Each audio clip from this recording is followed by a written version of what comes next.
Welcome to Threads of Gold. Today's guest is a cancer mom and author. She and her son wrote a book together called One Day at a Time, A Journey Through Pediatric Cancer. She's here today to talk about their journey, to talk about the book, and a little bit about the advocacy she's involved in. Thank you for joining us and welcome, Laura Davis. Welcome to Threads of Gold. Laura, thank you for joining me today. Sure. I can't wait to talk to you about the book that you wrote with Cole. I actually have my copy right here.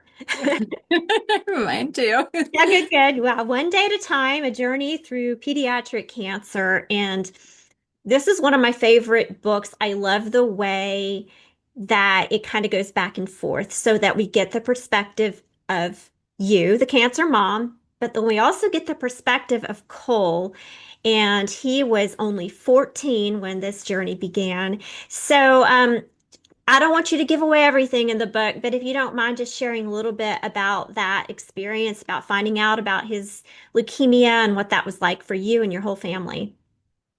Sure. So first, I just felt called to write the book through everything that we went through. I really felt like I read books through our journey to try to get some insight and try to gain some perspective, but they were always one-sided. Like they were either from the parent or from the patient, not both. So I had the idea and I asked Cole if he would be willing to help me out, and he was very excited. He loves to write. Cole is now 19. He's going to be 20 soon. So that is definitely crazy. But, and then you were so excited to have us both collaborate and do the book. So that's how it kind of came together. But it was, his diagnosis was not like that. Like it was very abrupt and very kind of out of the blue.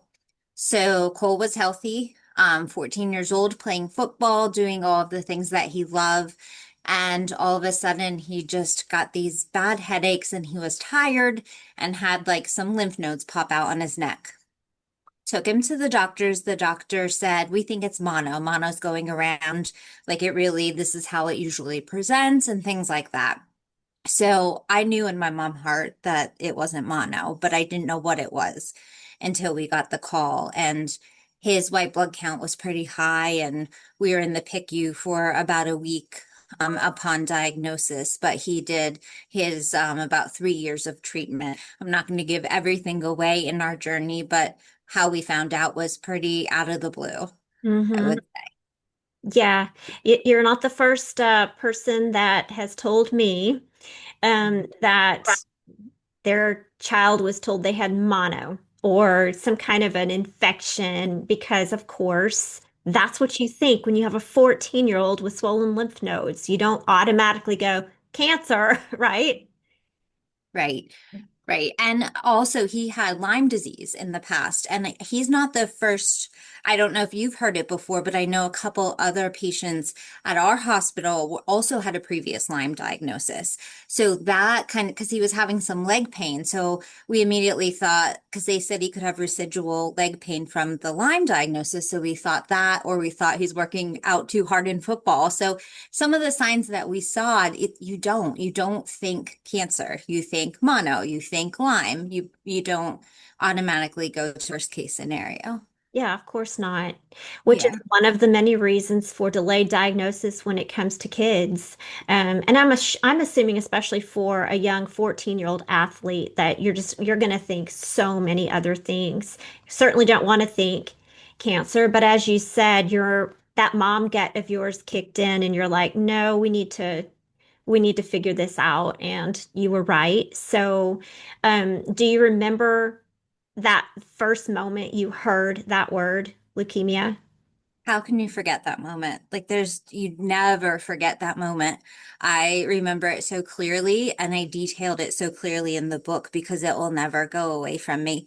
Like I remember getting the call, like we had to get some blood work. Like the doctor said, we're going to test for mono, we're going to test for some other things, but we don't think it's anything else, they say. So, I got the call. Then in the meantime, Cole got pretty sick. He was throwing up blood. He was not, it just was going downhill. So when I got the call, I knew it wasn't good. So I got the call. I walked away from him because he was sleeping. I didn't want him to hear like a conversation. And my husband followed me. And I just remember like falling down when I heard it, like falling down on the bed and him holding me. And you remember like those exact words. Like she said, we got the blood test back and it looks indicative of leukemia. Like you need to go to the hospital right now. So those are the only words I heard. And then we just kind of went through the motions. But yeah, you never forget hearing something like that, especially, and you're not expecting it. You never think those things. And Mhm. especially when you're not expecting something just for it to come like that. Yeah, and it's your kid. I mean, it'd be hard enough to hear those words about yourself, but you're hearing them about your son, your 14-year-old son, and as parents, there's no kind of love like the kind of love we have for our kids. So what was it like having to tell Cole about this? So he was not feeling well at all. And I always promised him, I promised both my children that I would never keep anything from them. I will protect them, but I will never keep anything from them. So I will tell them what is developmentally appropriate for them. Like I will tell them that way. So I told him that his test came back and they thought he might have leukemia. We needed to go to the hospital. So he knew right off the bat, and the doctors were very good at explaining things in a way a 14-year-old boy could understand. Um, and so we never really kept anything from him, but it was just, I was so shocked from hearing it and then having to, like, I was completely numb, which kind of helped, I think, to Mhm. be able to tell him. But it was just, how do you tell someone that they're going to be going through 3 years of treatment? They're going to be like fighting for their life. They're going to have side effects and all the things that come with a cancer diagnosis. And it's just, it was horrible. But in that moment, we were still in crisis and we were trying to get to the hospital and doing all the things. So I think being numb kind of helped get out the words, if to Yeah, say that. But yeah, that yeah, makes sense. That makes a lot of sense. And Cole has a younger brother. he Um, does. how old was he at the time? So they are 2 years apart. So Caden, I believe, Cole had just turned 14, so Caden was 11. So you had to tell him, like you said, you said you would always protect them and but you would also tell them the truth. So how did you explain that to an 11-year-old? So that was harder, honestly. Like, and you don't think that it would be, you think telling the person that is going through the treatment would be more difficult, but it was harder to explain to Caden what his brother was going to be going through. So we did tell him right away because obviously, like my parents had to come to my house and watch him. He was 11. He couldn't be by himself. We had to go immediately to the hospital to be with Cole. And we were also away for 10 days in the hospital. So he was living with my parents for those 10 days or 2 weeks or however long. And it was just, it was really difficult because the first things that an 11-year-old boy, like the first things that come to his mind are, is my brother going to die? Hmm. So you're thinking those in the back of your head too, and you're trying to push that away. Cole's thinking that in the back of his mind as well. And it's just, but an 11-year-old boy doesn't just think that in the back of his mind, it comes out. So Right, to right. have to address that was very difficult in the beginning and throughout treatment, but it was so hard to explain to him. Yeah.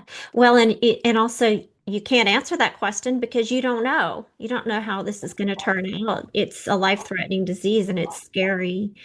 So, and it's scary for the whole family. I mean, your husband, I love how in the book you talk about everybody, you talk about it, what it was like for everybody. And I love too how you include Cole's brother because the siblings are so affected by it. Um, but it affected the grandparents and it affected the everybody in the circle, right? Including Cole's friends who were also all athletes. But so were they all I know that he was lucky he had good friends. Were they all just scared? What was their all everyone's reaction? So I still have pictures of his two best friends in because when you're first admitted and your immune system is completely like wiped out, you have no white blood cell count, you could are susceptible to diseases. And so his two best friends came into the PICU and they had to don all the whole protective gear and the masks and everything, and they didn't care. They just wanted to see their friend. And it was just like normal. Cole wasn't, once he was admitted, and once he was receiving treatment, he didn't look like a sick kid. Like if you looked at him, you didn't think he was so sick. And even his nurses and doctors said that. So I think that helped his friends when his friends visited because he looks like normal Cole. But 14, when you're 14, you kind of go through different friendships, and his friends in the beginning of treatment were not the same friends as the friends he had at the end of treatment. He was still friends with those same people, but not as close. So those relationships kind of evolved throughout his course of treatment and as he got older. And he was in treatment for 3 years. So it's not like, with a lot of adults who go through cancer treatments, it's, maybe a few months, but with kids, it's a long time. And to go from age 14 to age 17, that's just a totally different person, right? Right. And I'm sure that cancer changed who he might have been too. Maybe for in the positive, it's impossible to know, but um I want to talk about the therapies that he did for a specific reason, and especially because you're involved with Angels for Change. But what were some of the therapies he had to do for his leukemia? So one of the main therapies, he had T cell ALL. So there's two main types of acute lymphoblastic leukemia, the B cell and T cell. So with Cole's T cell, he had to do a drug called PEG asparaginase. It's hard to pronounce. You probably didn't do it correctly, but 40%, at the time it was about 40%, it may have changed the statistic, but of patients react. So have an anaphylactic or some other type of allergic reaction to this medication. You are told right off the bat that this could happen. So Cole got his first dose and he felt like his mouth was a little numb and his cheek, but that was it. So no big reaction, nothing. So I think his second dose went well as well. And the third dose was when he reacted. Um, so he reacted mildly. He just felt very sick, like he was going to throw up. But they backed off the medication a little bit and did it slower, and then he was okay. So then we went into the PICU and he did it in there with some pre-medication that they give you, like some Benadryl and other things to kind of limit a reaction. And he did okay off the bat, but this medication stays in your system for 2 weeks. So at about the, I think, 8 day mark, he had a life-threatening reaction where they thought he was septic because he reacted that way. Like he was shaking, his blood temperature went down, his blood pressure went down very low. So he was in the hospital for about 4 days or 5 days with that. And they couldn't tell me right off the bat that that's what it was because the replacement drug was on the national drug shortage list. So if we didn't give him PEG, if we didn't give him this drug again, if we didn't try it again, they didn't know what to do. There was nothing else they could give him because they couldn't get Erwinaze, which was the replacement. So we tried it again. And you just, as a mom, you just do what the doctor said because you want to save your child's life. So I was with Cole that day in the clinic and he had another reaction. He felt like he was going to throw up. His blood pressure completely bottomed out and he fell over. So right away, there are doctors, there are nurses, there is everyone in that one little room with me. And his main doctor, I remember, said he's going to make it. And I never once thought in the back of my mind that he could die in that clinic room. But he had a complete anaphylactic reaction, and all because we kept having to try this medicine, because the backup was not available. So I was given Laura Bray's name from Angels for Change, and she's a force. She calls me a force and a warrior, but I call her a force and a warrior as well. She went through the same thing with her daughter, Abby, and a very similar thing, the same medication and everything. So she started a nonprofit, Angels for Change, to find these drugs that are on the national drug shortage list. Cole needed 110 vials of it to complete his treatment, and it was nowhere to be found in the United States. Like they couldn't find it. Well, Laura found all 110 vials, and he completed his Erwinaze treatment. And because of Laura, there is now an approved like secondary medication called Rylace that Oh, is not on the drug shortage list and is readily available. So just being going through that hardship with Laura by my side, and now other patients don't have to do that because of her. Like mhm. other patients have that Rylace available if they react to PEG. So it was just an honor to call her my friend. Yeah, I've never met her, but I've seen some video footage of her and a testimonial before Congress, and I was like, wow, she's tough. And she had to be. And a lot of people are unaware of these drug shortages. I mean, it's not uncommon that we'll see some of the most common childhood cancer drugs like methotrexate just not available.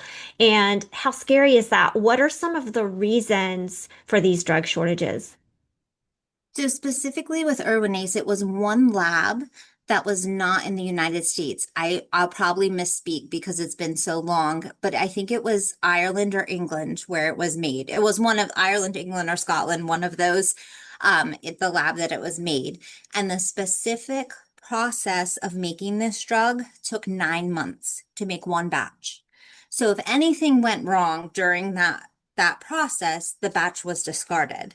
So it was just that it was in such short supply because of how long it took and because there was only one factory, one pharmaceutical factory making it, and it was overseas. So there were a lot of compounding factors in our case. In other cases, it has been that there's just one or two manufacturers that make things. There's an increased demand, just things like that. But they're all kind of different reasons that compound together to create a shortage. Yeah, and even now there are some shortages of some vital drugs, and not just for cancer, but for a variety of other illnesses too. But when you have a life-threatening disease, um, you need to have something now. You can't wait for the lab to get it right. And I think that a lot of our drugs are made overseas and made in other countries. A lot of them. It's really strange to think about. But yeah, that's a problem that a lot of pediatric cancer patients have to face. And so I would encourage anybody who's listening in on this to go to angelsforchanges.org, right? I believe I so. think so. I can Go double check. Google that, Angels for Change and Laura Bray. And yeah, it's an amazing organization. But I want to also talk a little bit from Cole's perspective. I know he couldn't be with us today. He's a busy college student now, which is exciting. But from his perspective, he was a pediatric patient because he was 14. But when you're a 14-year-old boy, like he was, you're the size of a grown man and you're going into this pediatric cancer part of the hospital. So even the furniture and everything is geared towards little bitty kids. He couldn't fit on all the furniture. Can you talk about what that was like for him? Sure. So at 14, Cole was larger than my 5'1" stature. So I could probably have fit on those little chairs and things, but he wasn't going to. So he's in between worlds, right? So he is a pediatric patient, but he is not pediatric sized. Mhm. So he doesn't fit in the adult world, but he doesn't quite fit in the pediatric world. And all of his doctors, nurses, and child life specialists were really good at trying to find something for Cole to kind of fit in. So no, he didn't fit in the little bitty chairs. And there weren't always adult size chairs. So we were squishing into the little chairs in the waiting room for a while. The treatment chairs were smaller, so it wasn't as comfortable, as well as like the treatment beds. Cool. Every patient has their preference on how they get chemo. We had like kind of recliner chairs that Cole liked to sit in that was more comfortable for him than being up on the exam table. That was kind of awkward. So the everyone in the pediatric world recognized that there's this giant boy that is trying to fit in these small things and kind of out of place. So they made everything very comfortable for him. One other thing that is difficult is we have an absolutely amazing child life specialist. I love her. She was so great with Cole. And she also had like a family history, so that's how she got into the profession. But she was really good at finding things that Cole liked, like giving him card games, a basketball. She even made him like color and do some of the things that the younger kids did because she didn't want him to just sit there. So Mhm. like a teenage boy, Cole was very quiet, and I describe him as an old soul, kind of wise beyond his years, and just kind of always thinking and always like internalizing things, and just they got him out of his shell, and whatever it took to get him out of his shell, they tried, and they were just great with him. So they really did a lot. He had one nurse that was amazing that gave him like cupcake band-aids and things to make him smile, because boys don't like cupcakes and princesses, but if you put one on them, I mean, they're going to give you a little smile. So it was the things like that that kind of brought him out of his shell. So I was really glad that they saw those things and tried whatever they could to make him more comfortable. Yeah, that's good. I wonder what hospitals could do to sort of start thinking about that age group, that AYA group, because he was just right on the verge of being a part of that AYA group when he was diagnosed. And then, of course, as he was continuing his treatments, he's a part of that group. And I mean, I think that my heart is so big for them because we do have a tendency to sort of overlook their needs. Um, so I wonder what are some of the things that hospitals could maybe do to create a space geared toward teenagers and people even in their early 20s, maybe. Yeah, so I was actually asked to be on because I was so vocal about certain things because it's your child, and like I was advocating for him, and I was asked to be on it was like a patient board for the hospital. So I did give them some ideas of things to do, and they have implemented them, like having bigger chairs, not only for parents, because sometimes parents, they're tired, they're taking care of a sick kid, they don't want to squeeze into the little chairs, they don't want to stand in the corner of the waiting room. And these bigger patients, like Cole and some other teenagers, they can be really sick and weak, and they can't fit in the chairs as well. So adding adult-sized chairs in the waiting room was one thing that they did do. Um, I think it wasn't like the space, they couldn't really do much with. Our hospital was a little bit different. We didn't have an infusion room. We had separate like exam rooms where patients got their infusions. So they did try to make those a little more comfortable, having the recliners like Cole liked. And Child Life really stepped up, and a lot of people started donating like earbuds, nail polish, spa things for girls, like nail polish, like the headbands, like those kinds of things for teenagers instead of like stuffed animals or things like that. Um, Books and crafts and gift cards were things that we got donated to kind of be able to have a stockpile of things for that teenage population. Yeah, that's good. Yeah, excellent ideas. Yeah, and I know a lot of times I was talking to someone recently um, on this podcast, and she and her mom also wrote a book, very different than this one. But she was a patient at St. Jude, and she was even saying how she really wants to be in one of the commercials for St. Jude. She doesn't understand why they only highlight the little bitty kids. What about us teenagers? And I was like, I had never thought about that before. Because, those commercials get to your heart, and you see all these little bitty kids, but you don't ever see the teenagers. And these teenagers, when they have cancer, it's just so rough. Was when Cole was going through his treatments, did he lose all of his hair? No, he didn't. So prior to diagnosis, hair was super important to him. And that was one of the biggest things. He's like, I don't want to do treatment if I'm going to lose my hair. That's a thing a teenage boy says. So we said we will just see how it goes. We said we need you to be healthy, and we thought about doing like a cold cap and things like that. But back even a couple of years ago, when Cole was out of treatment 3 years on October 3rd, it's been 3 years. Um, so even back like maybe 5 years or so, he was diagnosed in 2020. Cold caps weren't super popular. I know they're gaining popularity, especially in breast cancer patients and other patients. But we had briefly considered it, but just didn't have the data and didn't really know. So he didn't lose all of his hair. He didn't want to shave it. He wanted to just let it go and see what would happen. And he and his main oncologist would compare like hair. And his main oncologist had like crazy hair that was like pretty long. And he's like, "You're still going strong. Like you still have your hair." And he said, many of his patients do lose hair. He had like three that kept it, and Cole was one of them. So it thinned out quite a bit, but he still had some. Good for Cole. Yeah, it's you don't think about those things, but teenagers, I mean, like a lot of their life revolves around like their appearances and everything. And so it's a big, big deal. Now, what talk about school for just a minute. I know his friendships were good, but what about going to school? How did it affect his academic life? So our experience might be a little bit different than others because I am by profession a school counselor.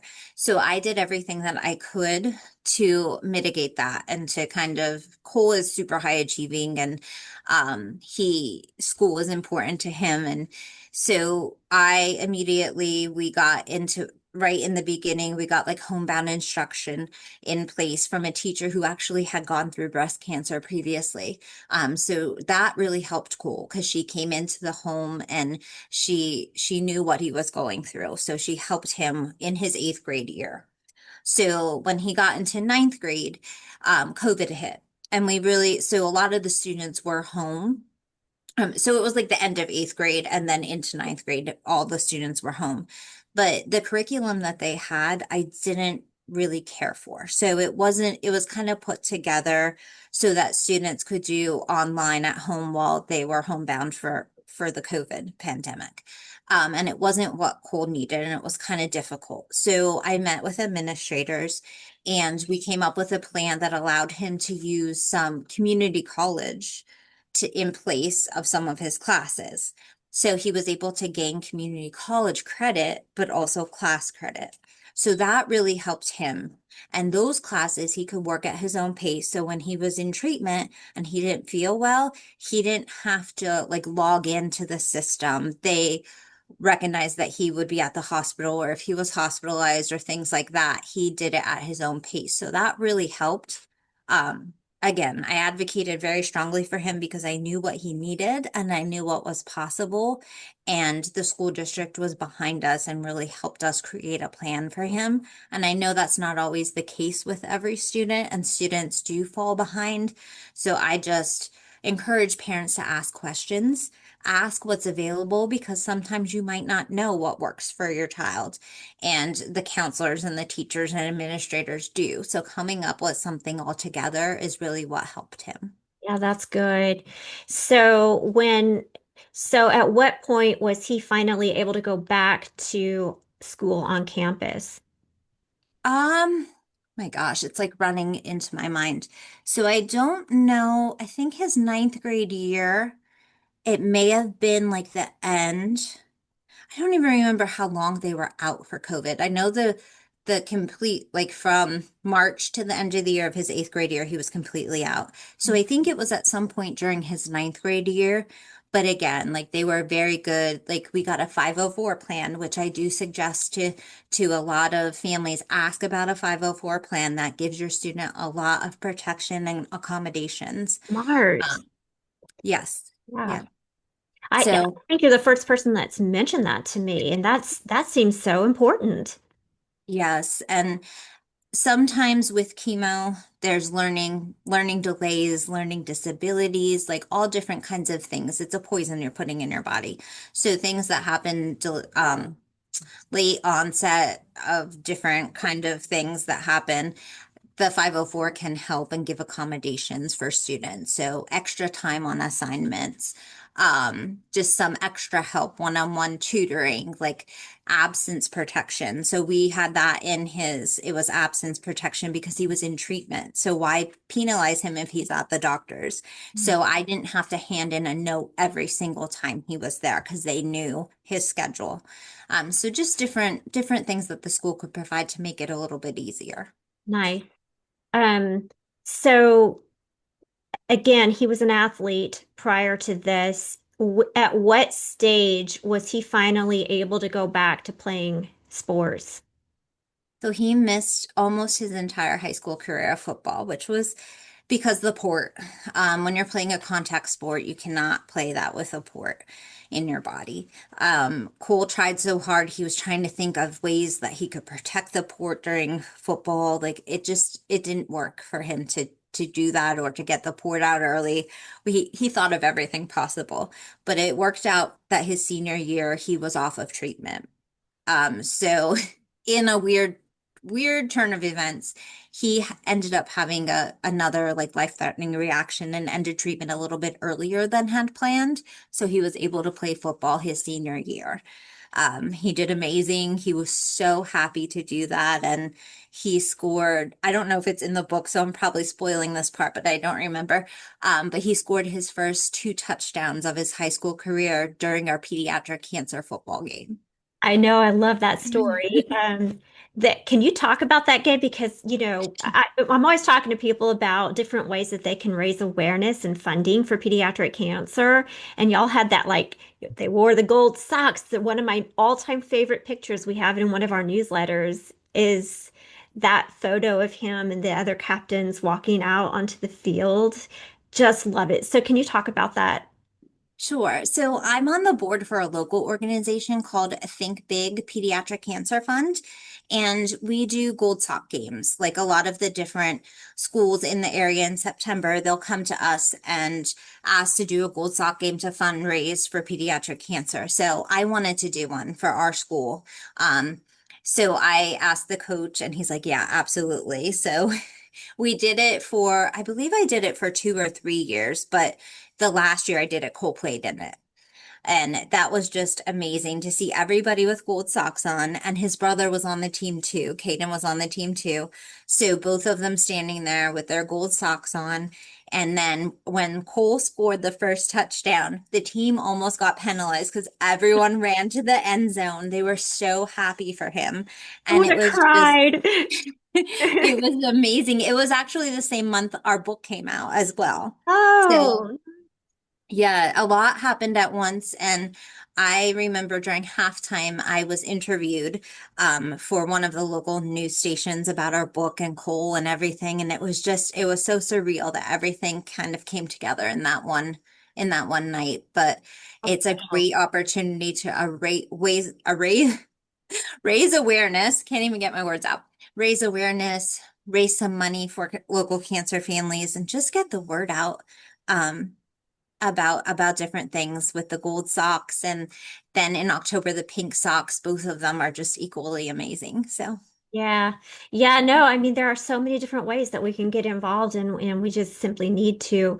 One of the things I also want to point out about y'all's book is I like how you have sort of at the end of each chapter, you have these tips and you offer just practical wisdom for people in your situation, wisdom for the moms, wisdom for the kids. And can you share just a little bit about with that, why you wanted to do that and maybe some advice that you would give to someone else?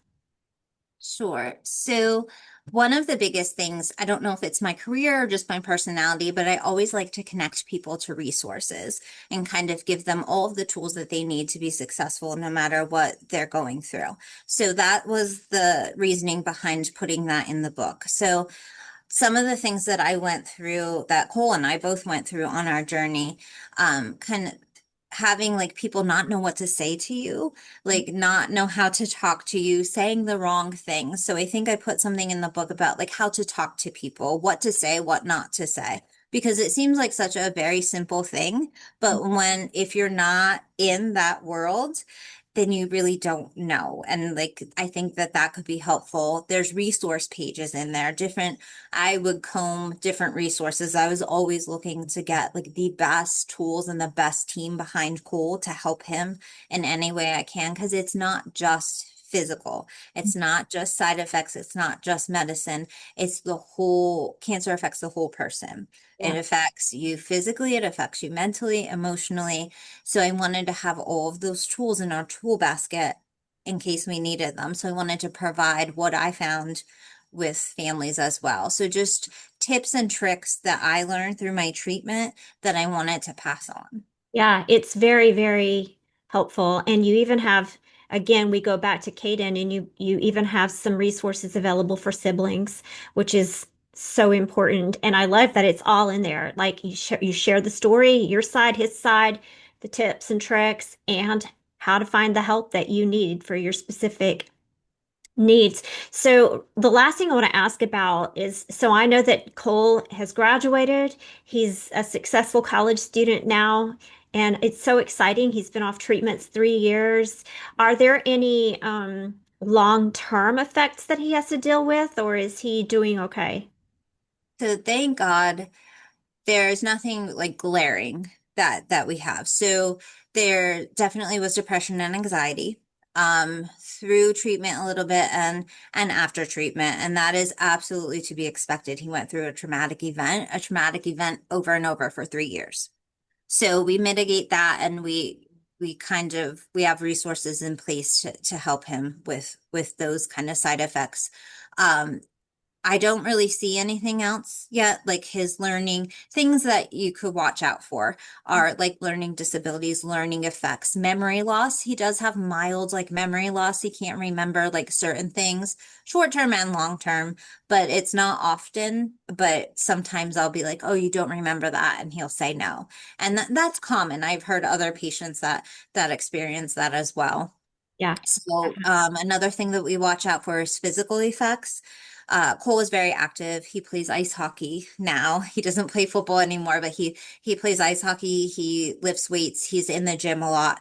And his doctor said, be active, stay active. The steroids can pack a punch and they can really deteriorate bones, muscles, things like that. So we are staying active, and he is mitigating that and trying to limit any kind of side effects or things, bad things with his bones. Good So for him. Yeah. Hockey, I love hockey. me too. Yeah, in fact, he wrote a little hockey story for our Stories Around the Campfire storybook. I was so Yeah, happy to have a hockey story in that. Yeah, so it sounds like he's doing really, really well. And I mean, it's just one of those things where this will always be a part of his life for whatever good he can use it for. I always love it when somebody can find a purpose, after something traumatic. And it seems like he's so far he's found a purpose. You're continuing with your purpose. This was a traumatic event for you too. And you do remember everything. So like, but here you are on behalf of other kids, working with Angels for Change and doing all of, the gold socks and all of those things. And do you feel like that helps you find some healing? it does.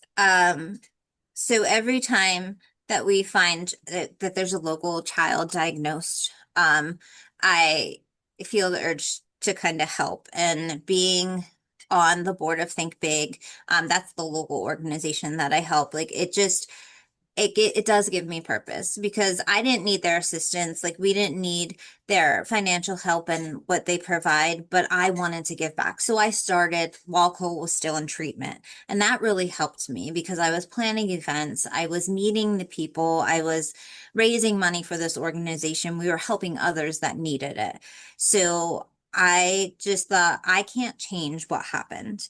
I can't have a magic wand and make it all go away, but I can make it easier for somebody else going through it.